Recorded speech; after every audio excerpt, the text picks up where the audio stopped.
Yeah, so welcome to anybody I haven't welcomed. Liz is there. Who else haven't I welcomed? Welcome to you all. So this is about, we're going to find out how your summer's been. I'll give you a little bit of a story about how my summer's been and how previous summers have been, previous holidays, because that's what we're focusing on. We're focusing on the impact of our holidays on our eating and our health.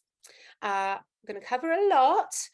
A little bit of a revelation about what happened for me 2 years ago. And those of you who've known me for longer than 2 years will know that I was quite a little bit heavier than I am now, and maybe not so vibrant because of a major health revelation, which I'm going to explain. We're going to reflect on your summer and how you feel about your gourmet, wonderful food experiences, and maybe some of the less wonderful food experiences. I'd love to know from a couple of you what health concerns you have, whether that's weight, whether that's chronic health conditions like heart disease, diabetes, the list goes on. Feel free to share. I'm going to be sharing with you some steps that you can take right away, and they may or may not be ones that you expect to see, because the program I'm going to talk to you about, or the method, if you like, that I'm going to talk to you about is quite different. We are not talking about dieting here. We are not talking about willpower. We're not talking about calorie counting. We're talking about much more sensible steps that you can take right away that don't involve any of those things. Going to squeeze this topic in, talk about emotional eating, because it's so related to holidays. You know, emotional eating, very often we think of eating for comfort. The dark winter nights, maybe long day, overworked, stressed, or just lonely. You know, lots of reasons for emotional eating. But holidays, celebration, that's emotional eating too. So we're going to look at that. And then finally, as I said, there's going to be an offer for you at the end. So let me just take a sip. Everybody take a sip. And I've got a top up. That's nowhere near enough, by the way. So I'm all right because I got a top up. Not surprising what the first tip is going to be, right? No surprises there. So here was me. This is taken a few years ago, and okay, I'm a little bit bigger there. I'm probably 2.5 stones bigger in that photo than I am now. But that's not the main thing. The main thing there is that I felt a bit desperate about my weight. I felt out of control. You know, I love to eat for pleasure and social occasions. I was never a junk food addict or anything like that. I'm just a happy eater. And every holiday for me, well, holidays, the main priority, apart from where we were going, was what we're going to eat and what we're going to drink. Cocktails and where we're going to eat out. You know, this is pretty normal stuff. And that was the emphasis for me after where we were going to go. And every social occasion, Sundays, parties, family coming round, you know, just popping in to see, you know, every occasion was about usually drink and food, I should say, rather than food and drink. You know, even choir. Yeah, even choir was about food. It would be, we'd bring cake or we'd have a party and there'd be, you know, so everything I did that was fun involved food and drink. And how typical is that? That's pretty normal because that's the way we live now. But the problem for me was I can't get away with that kind of lifestyle without piling on the pounds. So then, of course, I would try and diet to get it back off again. And zero willpower. Anybody else here got zero willpower? Give us a little wave. Velta, yeah. Donna. Anybody got willpower of steel? Ooh, Katie, not bad. Willpower, if you've got willpower of steel, you're going to get somewhere with it. If you, like me, you've got no willpower at all. I never lasted a day on diets. It was a struggle. And that's why, generally why diets fail. Lots of reasons why they fail, and we'll go into that, but I had no willpower. And so what it meant was I'd gain, and I'd try and crash diet. I couldn't stick to it. The next thing had come around and I'd gain, and my weight went up and down. And I was unhappy because I didn't feel like I had control over it. I'd gain about £7 every holiday, probably £10 at Christmas, but I'd go all out, you know, let's celebrate with food. I'd gain about £10 and then I'd really struggle to lose it. But it wasn't just the weight. What I hadn't realized back then was how tired and lethargic that way of eating was making me feel. I've started to notice it more in recent years as I've gradually improved my eating. I think we generally do as we mature, don't we? So as I've generally improved my eating, I've noticed that the holiday eating and the Christmas eating and the party eating was making me tired and lethargic. So I'd be on holiday and I'd be like, oh, I can't be bothered going anywhere. And that's not like me, you know, when I'm eating well, I'm bouncing around the place. So I knew that there was something else, and not just, you know, it was something else about what I was eating that was having an effect on me. Something I didn't realize until very recently was why I was stiff all the time. I'd say this to everybody who I sang with. Why am I so stiff and achy all the time? Why have I got to constantly move? I've been saying it for about 15 years, maybe more. And it's not just my age. I'm 50. I just turned 51. I feel like 30. I really do. I feel amazing now. But for decades, I felt stiff and achy. And I didn't know that it was food that was causing it. Had no idea. And I would ask. I did research. I tried to find out. I'd ask the doctor. I'd ask the chiropractor. Nobody explained to me that it was the way I was eating was causing me to be stiff and achy. How do I know that? Because I'm now free from joint pain and stiffness. I can come downstairs normally, like a normal person, whereas before I'd have to go sideways and kind of go one step at a time. Anybody need to do that? You kind of got such stiff hips and knees that you need to put 2 feet on one stair and kind of crawl down. The other thing that would happen was I would get swollen fingers and feet, really puffy. And my test now is how tight my rings are. I could never get my rings off when I've been overindulging. And I think when I look back on the way I was eating on holidays and Christmas, thinking I was eating for fun, now I'm able to look back and realize that actually, although the food was, you know, a great experience, it wasn't actually fun because it was probably too much. It was taking the emphasis off the social occasion, the activities, the people, the conversation, the enjoyment of the environment, because I was just obsessed with the food. And actually it made me feel, like I say, it made me feel desperate and I just was out of control. Just a couple of holiday snaps. Me and Kefalonia, not that long ago, you see the kids are about, I don't know, maybe that was about 6 years ago, 5-6 years ago. The reason I'm showing you this is a close-up there, not because I want to sort of fat shame myself, not that at all. You can see I'm a couple of stones heavier, 2 dress sizes, but that's not what I want to show you. What I want to show you is, have a look at my face. Don't know if I can zoom in. Can you see in my face, my eyes are smaller. My eyes are squinty. And I didn't know that that was a thing. Why was it on holidays? I would always get puffy. I thought it was hay fever or some kind of environmental thing. It was food. It was inflammation. So I now know I've got a little trick. Whatever I'm eating, the next day I'll look in the mirror sideways and I'll have a look to see how inflamed I am underneath my eyes, because that for me is a measure of inflammation in the body, and it's directly related to what I'm eating. So we're going to look at that today, and that's something that you can start looking out for. Having said that, most of us, you know, I'm not going to say most of you, I'm sure there's a lot of healthy eaters among you.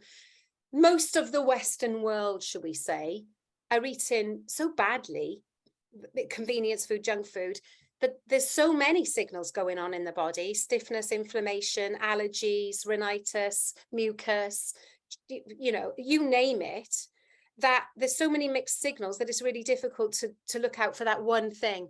But now that I'm in control of my eating, I do read those signals. So, you know, there's you've got to get to a certain level of healthy eating before you can read the signals, I think. Some of you may relate to that. Right, so 2 years ago, big revelation. I discovered a program called WILDFIT. I know a lot of you have already heard of it. I'm a certified WILDFIT coach. The revelation was about the need to eat the way our bodies were designed. eating in alignment with the way we've designed our bodies over hundreds of thousands and millions of years in our different forms. But the body changes over hundreds of thousands of years.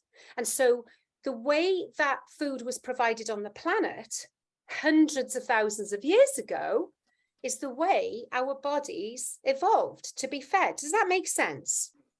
Is that kind of, logically speaking, if you imagine every animal on the planet, whether it's elephants or lions, tigers, snakes, insects, they all have their own natural diet because they've evolved, just admit somebody from the waiting room, because they've evolved to eat what was there. So they've adapted into their little, who they are and their own little mini digestive systems based on the food that was there.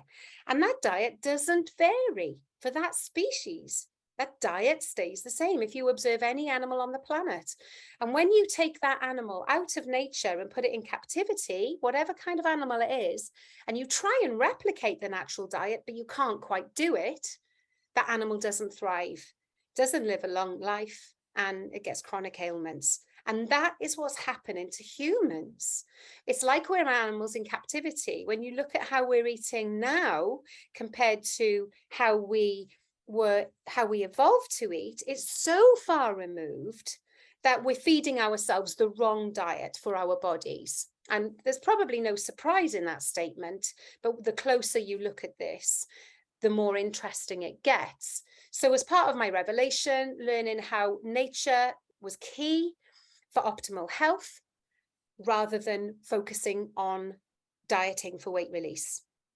Because dieting, my bottom point there, dieting is an industry that is making money out of us. That's how it works. It's so clever. Dieting is an industry. They'll sell you the diet, they'll sell you the courses, the books, the shakes, the products, the bars, the everything. And if you keep on doing it, maybe you'll get some results, but it's not a solution for health. And it's not, generally speaking, a solution for sustainable, healthy weight release. And the food industry, my goodness, we'll come to another slide on this in a minute, but just look at how, what food looks like today, and the food industry and marketing and branding and pushing all the time it's incredible how much that's keeping us hooked. And that's one of the things that I coach on the program in the first couple of weeks, is really getting wise to what the food industry is doing for us. Did anybody see recently on my Facebook, I shared a post which was how communities around the world eat? Did anybody see that? If you saw that, there's one in particular that was really remarkable. Yes, obviously you've got United States, all junk food. You've got Britain, which is quite junky, but a little bit more fruit and veg. You've got France, etc., more fruit and veg. But the one that was really striking was Mexico. And in Mexico, they had an abundance of fruit and veg. This is the photograph of their family meal. I wish I put in a slide now. Loads and loads of fruit and veg, lovely, all natural. And in the back row, a week's worth of Coca-Cola, like 10 bottles of Coca-Cola. I could not believe it. And that stark contrast between what they're naturally eating and what the food industry has got them drinking, because apparently it's a status symbol to drink Coca-Cola. Now, we all know how much sugar and how much crap is in Coca-Cola. I'm not going to go off on one, but it's just a stark example of how the big food companies are keeping us hooked. So we're not going to focus on weight release, and we'll come to that. But what we're focusing on is eating for health, and how weight release is a side effect of eating for health. So I'm just going to skip ahead and jump to photos of the new shape. So I'm still enjoying my parties. I'm still enjoying my holidays. I'm still enjoying an ice cream. I still love a glass of wine. And yet my relationship with food now is completely different since I did the WILDFIT 90-day challenge and I became a certified WILDFIT coach. So hopefully that's inspired you to know that, you know, there is an answer out there, and it's not, you don't need to be a purist. I'm no purist, which is probably why, you know, I've still got some weight I'd like to release, but it's no big deal. I feel great. So let's ask you then, let's find out about your summer. I would love to know, what foods over the summer have you truly enjoyed? So have you been on a holiday where you've had some of the local foods? Have you been to a party where there's been the most amazing home-baked delights? What is it for you? Who wants to come on and talk to me about your food enjoyment, food pleasures? France, cheese, good, really good cheese in France. Yeah, you wouldn't just go and buy mild cheddar, would you? Ice cream, Liz. What kind of ice cream? Not walls. Artisan ice cream. So made on the farm. Lovely. You know, this is now the way I enjoy foods like ice cream and cheese. If I'm going to have ice cream and cheese, I now know that I can get real enjoyment out of the quality stuff, the stuff with good ingredients, natural ingredients. And my food enjoyment now is completely guilt-free. And I must say that I no longer have any interest whatsoever in ice creams in a packet or cheap and cheerful cheese from the supermarket. No interest in it whatsoever.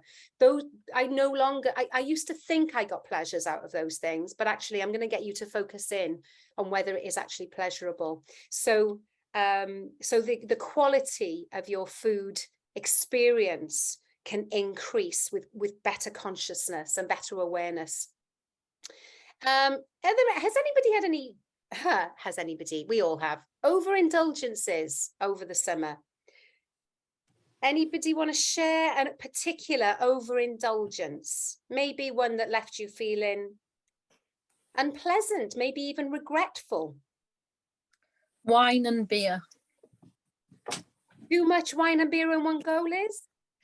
No, I just had lots more than I normally would, but I've sat outside, you know, in the garden, long evenings, friends.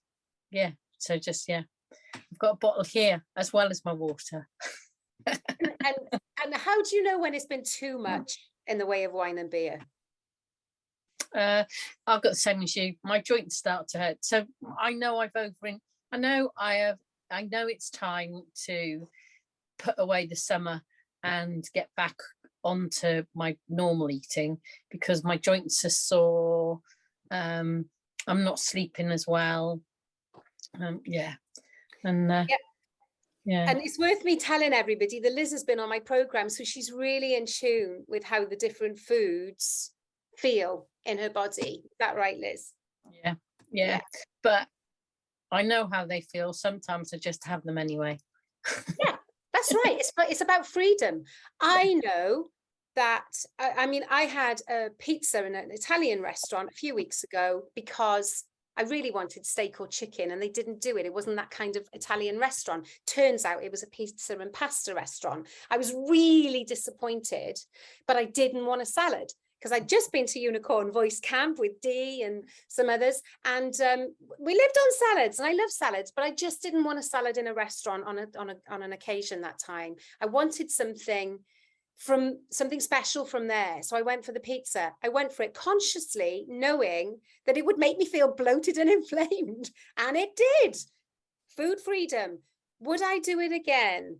No, actually, the pizza was not as enjoyable as I hoped it would be. There was no vegetables on it at all. It was more bread than topping. Although it was a good quality Italian pizza, I could tell it was a good quality one. I really was left aching for vegetables. And this is a really powerful experience, is because when you ditch the guilt, and you just go, that's an interesting experience. What did I enjoy? What didn't I enjoy? How would I do it differently next time? Next time, I would say, who wants to go halves on a pizza with me? And I'd order a salad as well, because that would have been perfect. So that reflection is what we're after. Anybody have a really regretful experience with food this summer? Anything they like, oh, I'll never do that again?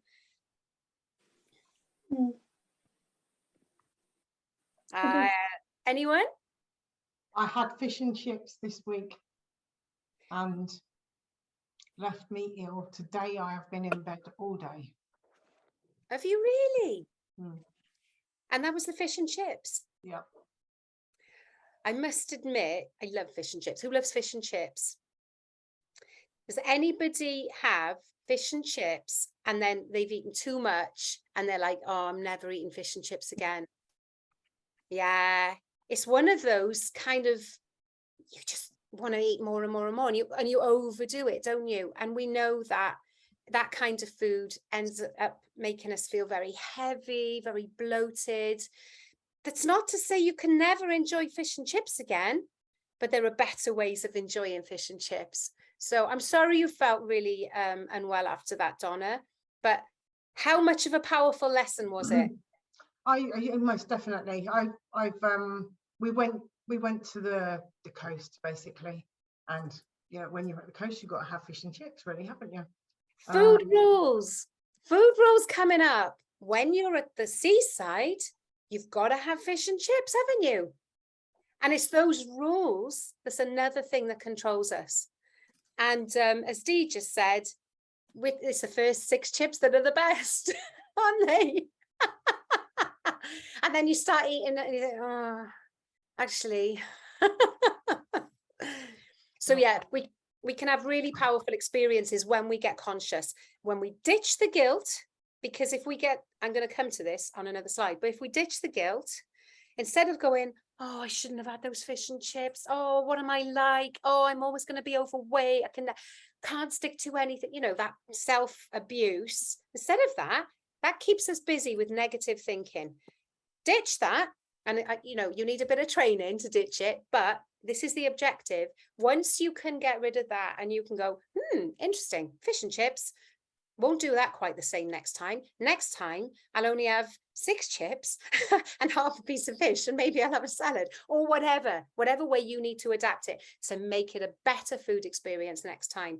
And better food experience is more conscious eating, ends up meaning you're eating more natural, more aligned with nature, and more aligned with health. Liz had a burger and chips for lunch today. It was delicious, but she's not going to get another one for a very long time. Awesome. Let's move on. So that was your summer. And anybody that hasn't, you know, shared, just have a little reflect on which experiences you did enjoy, which you would do slightly differently, but also how that general style of eating, holiday eating, etc., how is that affecting your health? And what are your concerns around that? I've shared mine. It was primarily weight gain, but it was also the joint stiffness. What is it for you? And these things may not be necessarily food related, but you might be surprised to find that they are. So what is it for you? Is it your weight? Is it worried about longevity? You know, we all want to live long and healthy life. Well, I certainly do anyway. I'm planning to be 120. That might shock some of you, but I believe it's possible. I've got a 1 in 10 chance of living to be 100 just by being anybody. But now that I'm in probably the top, I don't know, top 1% of healthy eaters, maybe top 5%, something like that, I reckon I've got a good chance of living beyond 100, as long as I'm careful, right? What is it for you? Does anybody want to share? Is it low energy? Is it you're not sleeping well? Is it worried about chronic illnesses like diabetes? I think in my case, it's just the sheer fitness. I'm tired. I don't sleep well. You know, I mean, there's a lot going on in my life, as people who know me will know. We do. But it's just that being able to cope, you know, having that bit more energy, especially post-COVID. I'm a year post-COVID and I am nowhere near fit. And I do have a fairly healthy diet. unfortunately, I do spoil that with the wine and the chocolate. But then I Yeah, spend a lot of time on my own in the evening. yeah, I get it. So generally healthy is similar to my story. Generally healthy. I felt like I spoiled that with wine and chocolate, but you know, I felt like I needed those things because what other fun do I get? What other relaxation do I get? Yeah. So we're Yeah. going to come to a little slide on emotional eating. Jen, tired and not sleeping. Yeah, absolutely. Perimenopause, menopause, absolutely affected by food. Katie, longevity and aging. Liz, most of these. Sass, it's no chronic illnesses, but you're worried about inflammation and weight issues. Absolutely. So there's so many things. There's a lot of similarities, and it's very unique to you. So this is somewhere you can write in your workbook. Where is that? That is, okay. I haven't got the same one as you, but there's a question you can answer in the workbook about what it is for you, what your primary health concerns. And then if you could become the healthiest version of yourself, how would you feel? If that is there for you, if health, vitality, feeling lighter, reducing inflammation is there for you, and you don't know this yet, but I know it is there for you, and so do a couple of the people who've worked with me. If you could wave a magic wand and get all those things improved, how would you feel? For me, I mean, because I filled this in, I was a good girl. Well, I filled it in and I've said, hopefully I would feel calmer, and the difference, it would make me feel physically less stressed, pumping that energy out all the time. And the impact on my loved ones would probably be that I would have more patience with them, hopefully. And then just the other areas, I would have more energy to deal with, to enjoy my grandchildren, she said. Yeah. Anybody else relate to what Velta's just said? That energy, ability to spend quality time with your family, feeling vibrant enough and vital enough to actually enjoy that family time, feeling glowing. Yeah. And what difference would it make to our loved ones, our children or our grandchildren or our parents or our spouses? Has anybody got something or somebody in mind that would be positively impacted if we improved our own health and vitality? Is there anybody that's, really worried about us? Or So Sue, I have a 13-year-old girl who, when I did follow the program first time, I didn't she came along for the ride, as it were, because she had to, because she didn't cook for herself. But she's not concerned about me, but you'll recall way back then, even she started to take on some of the lessons that we were learning. And actually throughout this summer, she has been really conscious about the amount of sugar that she has. And she chooses salads now.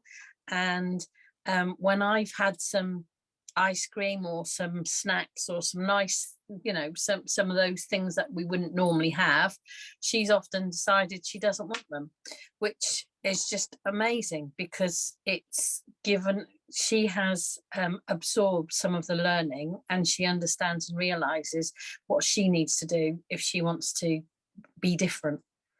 Oh, that's marvelous. Yeah, it does really have a knock-on effect when we improve the way we're eating and we start to show that.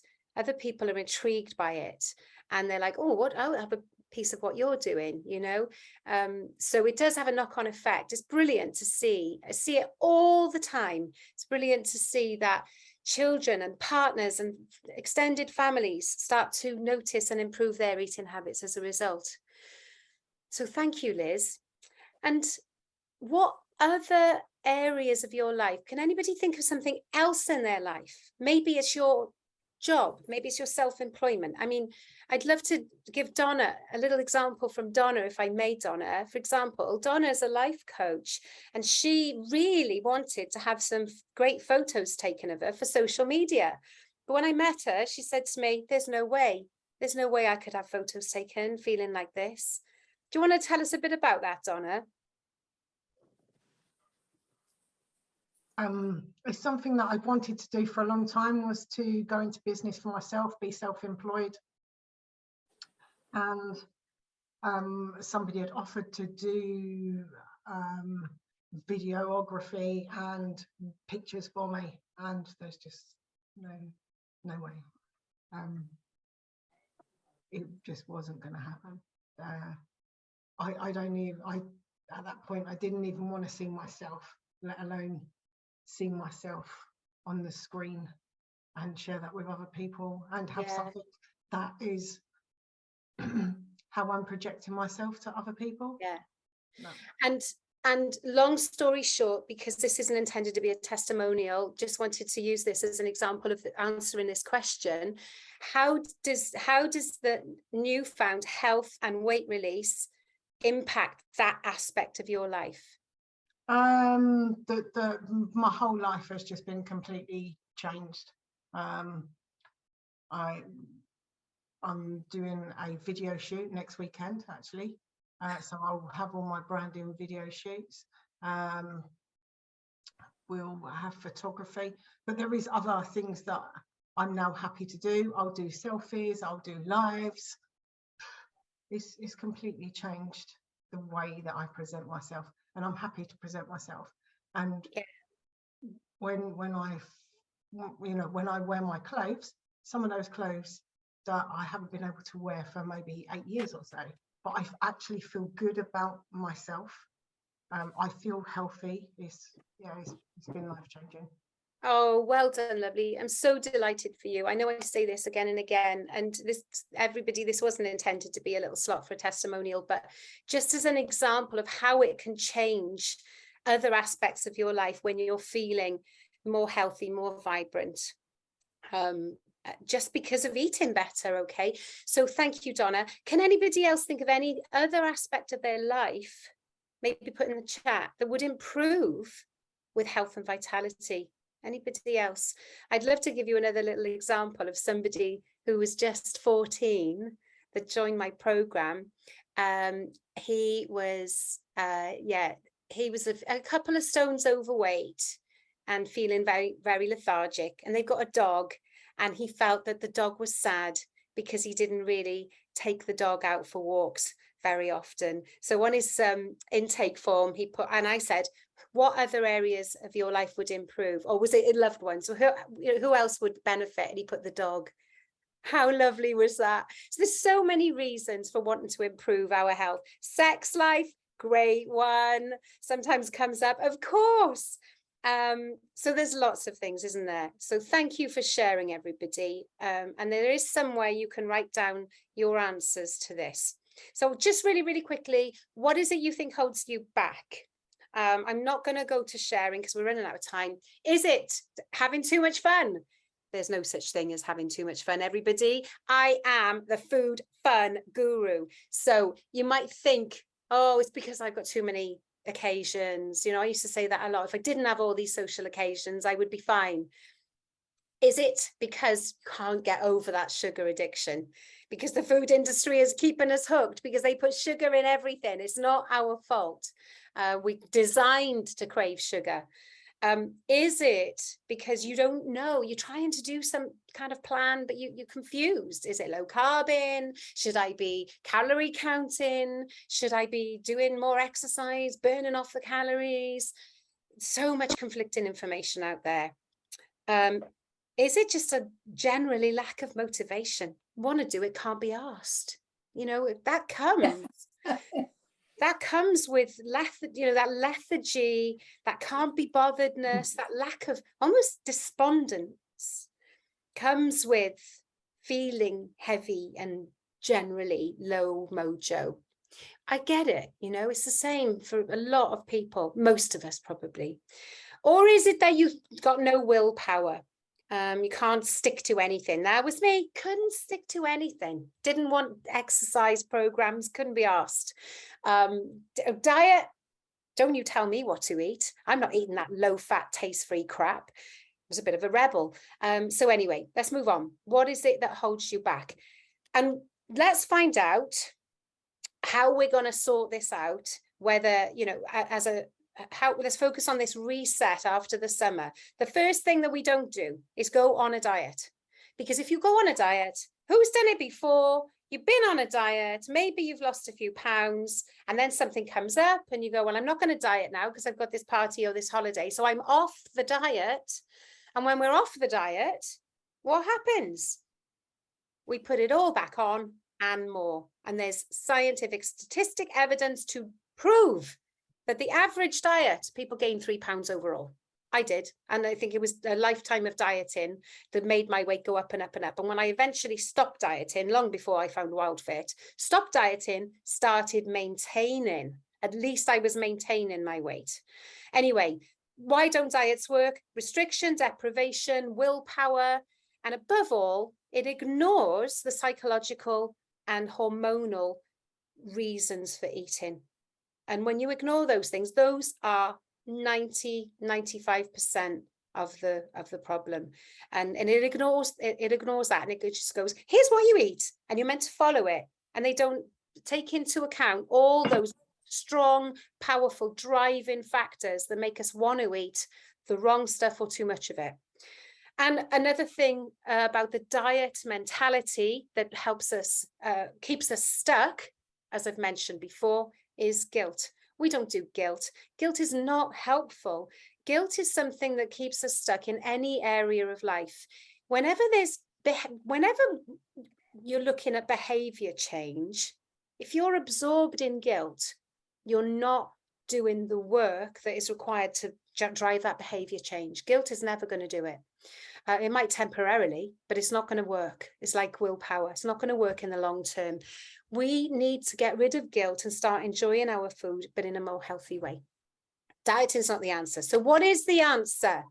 Really, really simple, everybody. I know that you've heard, let's forget low carbing, calorie counting, exercising, whatever it is. Slimming World, Atkins, Weight Watchers, 5-2, forget all that for a minute. The answer, as some of us have started to learn, is be eating aligned with nature. If you have a look at this picture, what are our bodies designed to eat over those hundreds of thousands, millions of years? Fruit, veg, meat, fish, eggs, nuts and seeds. Fruit, veg, meat, fish, eggs, nuts and seeds. Take another sip. Oh, and drinking lots of water. No, we didn't evolve to drink out of cups. We evolved to get our water. If you have a look at those food groups, lots of water in the veg, lots of water in the fruit. We got our water from our vegetables and fruit primarily. If we came across a stream, great, we'd drink as much as we could, we'd store anything we could, but we evolved to get our water from food. So if you're thirsty, the body can send signals to say, go and eat something. Does that make sense? We naturally evolved to look for certain foods, if not any foods, when we were thirsty. Because most of the foods contained high levels of water. So that's the first top tip.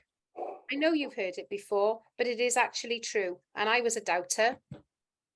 Top tip, please drink more water. If you're not used to drinking water, then have some squash in it. Make it sugar-free squash, but have water with some flavouring in it if you like, but just get the water inside you.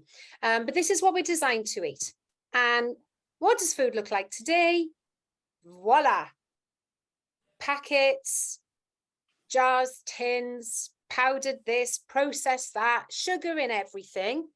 Has anybody noticed that there's sugar in everything?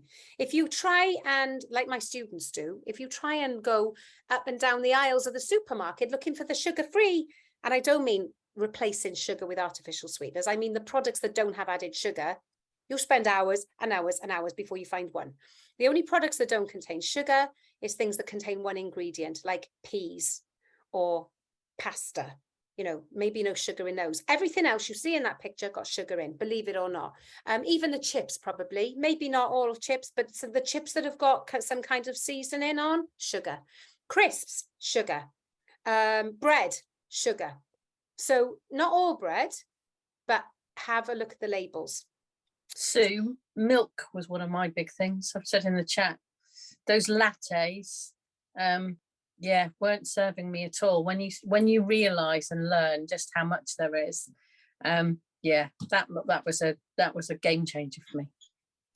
Yeah, it's different non-foods, if you like, can cause different things in different people. And for some people, it is milk products, you know. And so by tuning in to how different foods affect you, once you're eating clean and natural, you can really work out, well, am I somebody that can drink milk? Luckily, I'm somebody that can drink milk. Not everybody can, but yeah, you'll figure out what it is that you can and can't have. And if you like milk, but it makes you inflamed, then you have free choice. Yeah. So thanks for that, Liz. Yeah. So just want to go back a slide. The other thing about how we evolved to eat, and this is something. So there's a few kind of programs or ways of eating out there that'll say eat natural. You know, it's not big news. Well, it's quite recent that they've realized this, but it's not like oh, this is a novel idea. It's not novel, it's obvious to some extent. But here's what's not obvious, and what every other program out there misses, that is absolutely vital to eating for health, and that is the food seasons. So let me just quickly run through what they are, and I think this will be a bit of an eye-opener. Imagine autumn, harvest. What's growing? What's on the table? Anyone? Natural autumn now. We're not talking about school harvest festival, but you know, the natural harvest. Well, fresh vegetables, corn, I mean, even potatoes, you know, new potatoes. Yeah, things that grow under the ground very often, potatoes, carrots, beetroot, parsnips, things like butternut squash, the marrows, fruit galore. Yeah, so we're talking all natural, vegetables, fruit, abundance of everything that grows in nature. Yeah, and then if we haven't had our fill from what grows, then we've got this strong drive to go hunting. So we might be hunting for meat, fish, we might be catching fish, we might be picking off what we can find naturally. That might have been insects. Ew. Little birds, little mammals, those kinds of things. So there would have been some healthy proteins in our diet as well as those fruit and veg. But that's autumn, abundance. So what comes after autumn? Winter. Winter's a season where bugger all grows. We probably couldn't store much because of other things trying to eat and steal our food. So storage was minimal. Maybe there would still be some vegetables under the ground if we were organized. But generally speaking, right, winter was a season of starvation, and it was the biggest killer. Starvation was the biggest killer. So how did we, the survivors, how did we survive? We salted things. We could have preserved stuff with salt, absolutely, yeah. I'm thinking more general than that. We survived because the autumn is a season of storing fat on the body. So that abundant season of lots and lots of carbs and sugars in our diet, we are programmed to store that energy on our bodies in the form of fat to get us through a harsh winter. That's why humans evolved, because we learned to live with the seasons and thrive with the seasons. So all this fat and energy we stored on our bodies through autumn, if we were lucky, got us through a harsh winter. And those of us who were more disposed to weight gain are the survival of the fittest. So if you're prone to weight gain, congratulations, you are a survivor. I consider myself in that group. So that's autumn and winter. Okay, so winter, we would have used up all those reserves. If we didn't starve to death, winter would make us stronger, because when the body takes a break from food, it's a period of cleansing. Fasting, that we now know fasting is very good for us as long as it doesn't kill us. So winter is a season of fasting, using up all those reserves, and then moving into spring. So let's picture spring. We evolved in sort of sub-Saharan Africa. Winter was basically dry and hot. It wasn't like cold with a lot of frost and ice and snow around and rain. It was a hard, dry season. So spring then meant rainfall. And with rainfall, what starts to grow? Fresh veg. Fruit, not so much fruit, fresh veg, green veg, shoots and leaves, right? So shoots and leaves, and with the rainfall and the animals coming out of hibernation, we've got some baby animals and some, you know, so there's the food that's available is mostly green veg. It's low carb veg because the carbohydrates and the sugars take a whole season to develop. So we're talking about veg that is low in sugars and low in carbohydrates. Your cabbages, your spring onions, your lettuces, what else can I think of? All those things that everything that's green, kale and cabbage and spinach and broccoli, everything that's green. Some things that are white, like cauliflower, onions, even some things that are red, like red cabbage and those kinds of things. But we're talking about vegetables that are not carby. And what is there none of in spring? From, you know, think of early spring. What doesn't start coming out until late spring, early summer? Starchy vegetables? Starchy vegetables, correct. Carrots, they start coming much later. Anything that grows under the ground requires the green leaves to grow, the sun to send the energy through the green leaves into the root. That requires the sun and a season. So the starchy vegetables only come in the summer and then more so in the autumn. Fruit, there's no fruit in spring. There's no fruit in spring. What a revelation. There's no fruit. There's no root veg. Now, spring is a season of weight release, vitality, because we have thrived because when we ate in spring, that delicious fresh veg with our meat, fish and eggs, this puts our bodies into a fat burning metabolism called ketosis, which is natural and healthy as long as you don't eat crap. And it is a season of releasing any excess fat that the body is carrying after winter, and it's a season of energy. Nature wants us to go out and build shelters and mate and thrive in our communities and hunt and build villages, and so nature wants us to feel, yay, you know, full of the joys of spring, and that energy and weight release comes as a result of eating that way.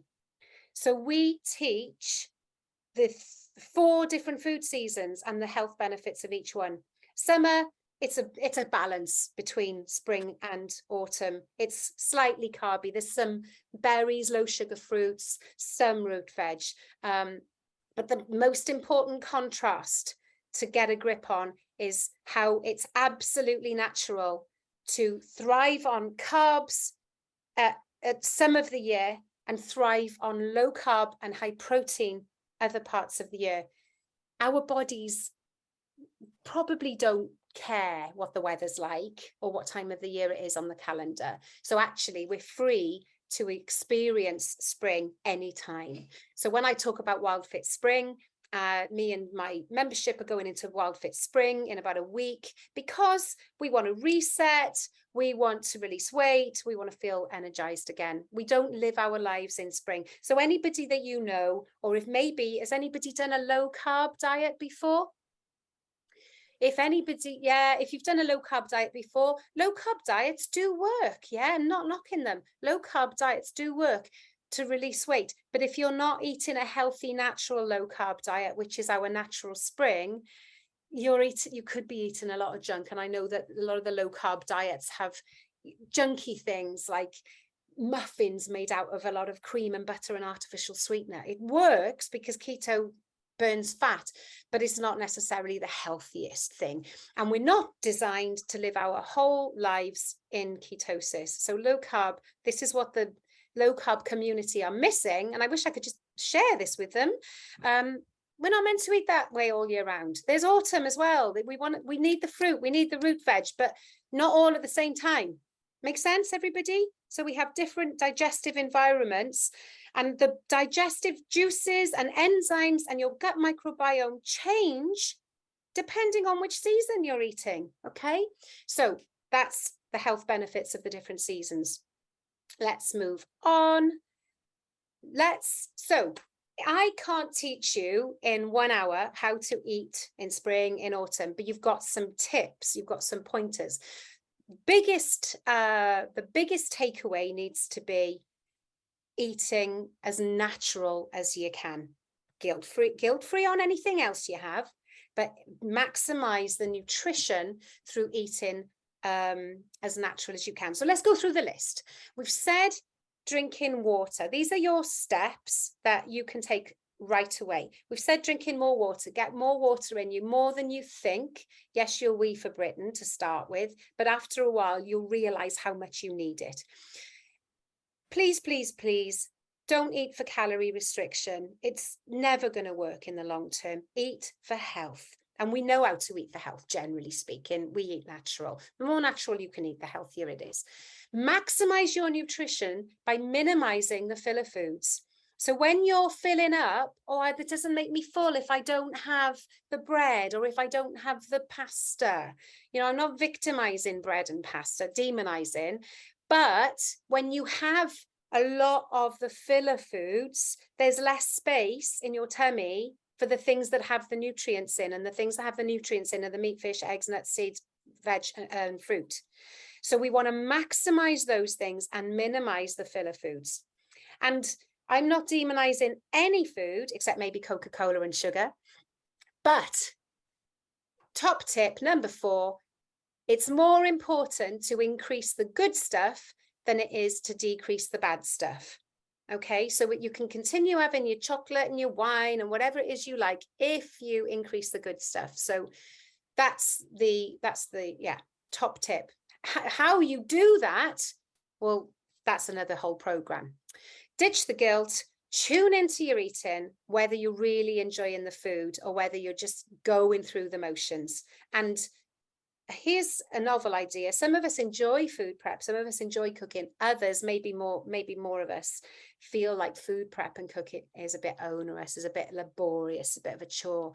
But if we can change that mindset and think, right, I'm prepping food so that I can eat for health, I can feel good, and I don't need to buy so much of the convenience food if I'm organized. If I've got a coleslaw made, if I've got a soup, a stew, a casserole, a batch bolognese, something in the freezer that's made from fruit, veg, and meat or fish or other healthy proteins if you're vegetarian. Food prep in advance for a new kind of convenience so that we can start to free ourselves from those highly processed convenience foods. Super, super quick on the emotional eating because we're running out of time. But what is your go-to treat? We all have a go-to treat for emotional reasons, don't we? For me, it's absolutely a glass of wine for relaxation. Chocolate for reward. Takeaways for convenience. And that's emotional as well, isn't it? I'm tired, I'm stressed, I'm too busy. Biscuits for, I don't know, ritual. Don't have biscuits anymore. Yeah, biscuits for a ritual, cup of tea and a biscuit. Cheese, when in France, you know, food rules. So I'm not going to take answers. Have to leave, Katie has to leave at 8. Oh, is she already left? I'll check in with, if she's already gone, I'll check in with Katie separately. I didn't notice that. So what is it for you? Jot it down in your answers. What is your go-to? And here's the thing, here's where you do the work. What need are you trying to satisfy? Because I bet you that in most cases, you're not eating cheese because it's a gourmet experience. We talked about that. Sometimes we do, but you're probably eating for comfort. You're probably eating for convenience. You probably, if it's chocolate or wine, is it to cheer you up? Is it to relax? Or is it actually because you're lonely and you're looking for some connection? You're looking to feel something. So many reasons. Can you think of any more? Reasons for eating other than nutrition or gourmet food pleasure. And then I know I'm rushing this, but I want you to reflect on when you've picked one food and why, what need it is, emotional need, let's have a look. Don't deprive yourself of that food. I'm not saying take it away. I'm saying, okay, let's say it's chocolate and it's for reward. Let's say it's chocolate and it's for comfort. Crisps and chocolate. Habit is another. Let's say this example is I'm going to eat chocolate for comfort. Now, I can have the chocolate, but what else could I do that will make me feel more comforted than chocolate? Warm bath, phoning a loved one, playing a game with the family, going out for a walk, playing with a dog, doing something creative like painting, reading a book. Yeah, a nice warm mug of something cheerful. What other activity could fulfill the emotional need even more than chocolate?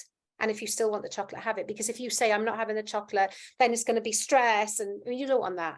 Allow yourself that chocolate, but maybe try the other alternative first and see if you can feel fulfilled with other things, and then see if you still want the chocolate. So what I've just done in 3 slides there is included in a free masterclass on my website called Understanding Emotional Eating. So if for you, the thing that's holding you back is emotional eating, go to the website, which is sueella.com, and download that masterclass. It's a 1-hour workshop with its own booklet for you to really dig deep into the emotional triggers for food and drink, and some powerful techniques to overcome that.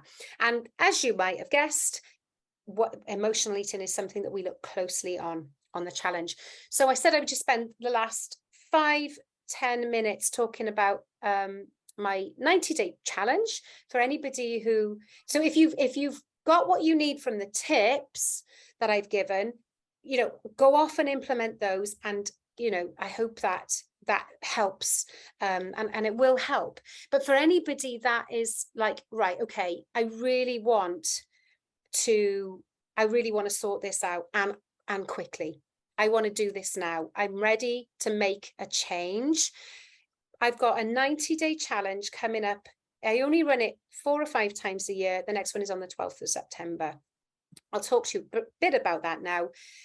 We don't diet. This is about learning how to ditch dieting and that diet mentality, ditching calorie counting, ditching can have this, can't have that. It's different. It's about learning to love healthy eating. You'll naturally overcome cravings because your blood sugars will be balanced. A lot of the cravings come from, yes, emotional reasons, which we deal with, but it also probably that driving, oh, I've got to have this sweet treat, or I've got to have that toast, or whatever it is, usually comes because our blood sugars are not balanced. And if we're eating a more natural diet without the processed junk and the sugar and the refined carbs, you will find that your blood sugars become stable. Stable blood sugar is one of the most powerful things that will happen to you. Stable blood sugar has given me my life back. I'm no longer tired in the daytime. I'm no longer tired early evening. I used to be so tired at 6 or 7 o'clock, I couldn't even put the kids to bed when they were little. I would almost fall asleep at my desk. And when I was in school, I used to have to literally do that to keep my eyes open, just to listen to, you know, the teacher or the lecturer. It was awful. It's all because of blood sugar. I thought it was lack of sleep. It wasn't. Unstable blood sugar. So once your blood sugars are stabilized, tiredness goes, you get energy back, cravings go. And of course, that is key to overcoming the type 2 diabetes risk as well. You'll learn to love food because you'll learn to really love the foods that serve you. And how that works is, it's not just a concept, oh, well, if I eat this way, I'm going to be healthier. You feel it. You feel it in your body. You're like, oh, I've been eating better for a couple of days and oh, I'm feeling so much better. I'm less tired. I'm less achy. The inflammation's going down. And your body learns to love the thing that's creating that. It's like a muscle memory. It's like learning to dance. And once you, or ride a bike, and once you've learned it, you never forget it. So you do learn to love food and not just should should eat this way. Do you see what I mean? We've talked about spring. Spring is a season of fat burning. So we will teach you how to go into a state of fat burning for maximum weight release and maximum energy. It's all, how is it doable? You know, is it really laborious? Is it in the kitchen for hours? No, not with me as a coach, because I'm all for easy food prep. So this is about mastering ways of making good food quickly.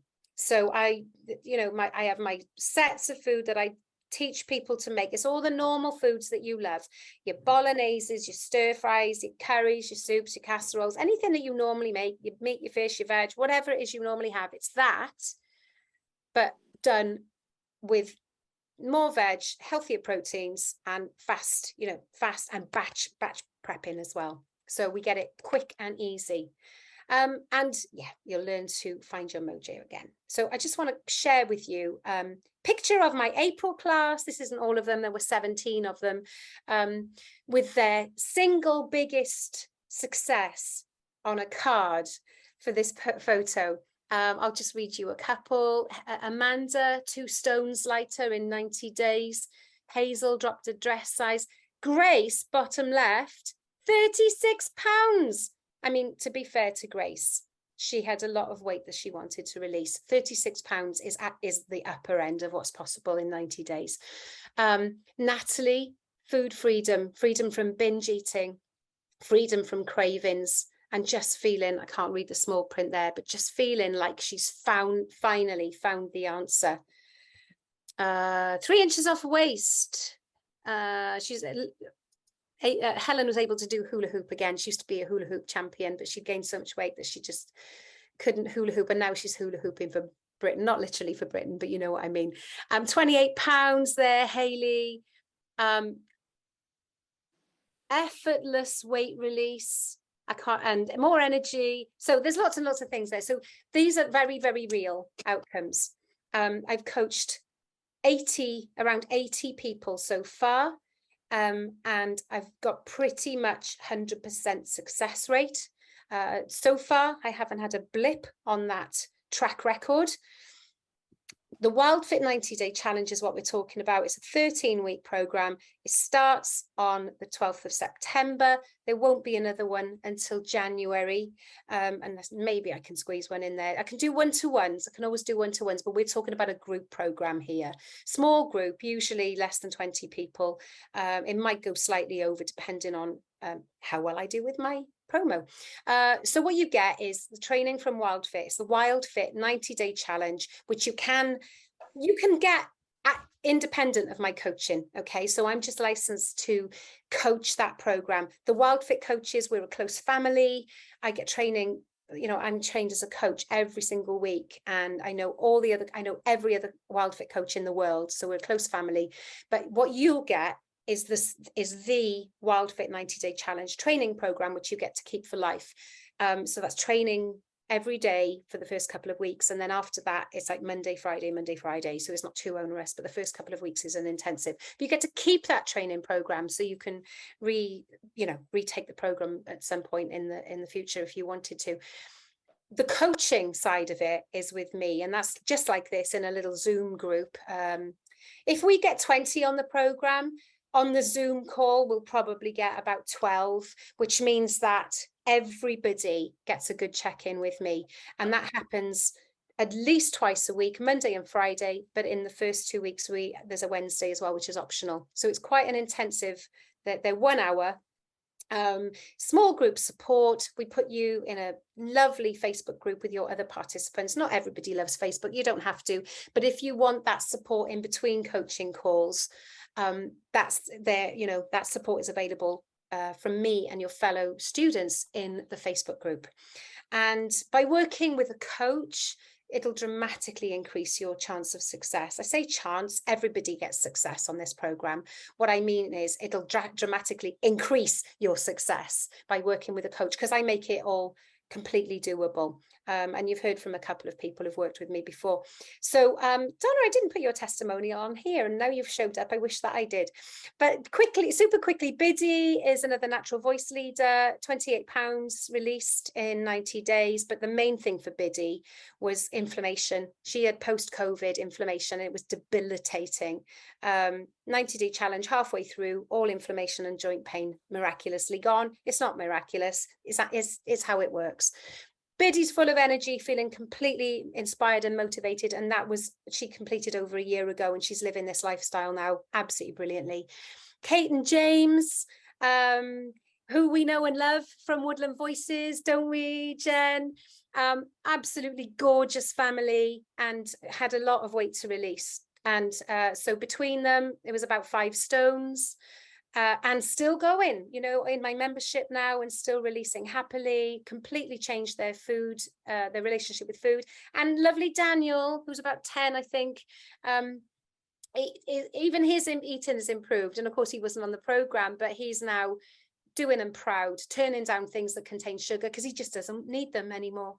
Moira, another singing leader, 17, she was already quite slender, to be honest. You know, she wasn't a big girl by any stretch of the imagination, but she did release 17 pounds on the program, which is quite remarkable for somebody who wasn't terribly overweight. And she's gone on to release another 17 pounds since, just by following the principles without deprivation, you know, and she's feeling ecstatic. And I've got a little quote there from Moira that says, "This has changed my relationship with food and my life beyond expectation." And she still can't believe it. She still can't believe that she's actually found the sustainable answer. So I said that I'm open to questions. I said that I would make you a special offer. Thank you so much for staying on and letting me give that little pitch. If you would like to consider doing that program with me, we'll have a little phone call to talk about the logistics and the price packages and all that kind of stuff. But if anybody, just to give you a little motivating factor to actually take the next step, if you would like to book a call with me to discuss the possibility of doing that, do it before the end of the week. So do it before tomorrow. Get in touch with, like, you know, phone me, message me, email me, anything, or stay on after this call. If you book in a call with me before the end of the week, and if you decide that you are going to do the challenge, I will give you a one-to-one coaching session, just me and you, to be used at any point during the challenge where you feel you need that extra support. That's my offer to you. I hope that this has been interesting. I hope that you've found some value in the content. I'm open to questions.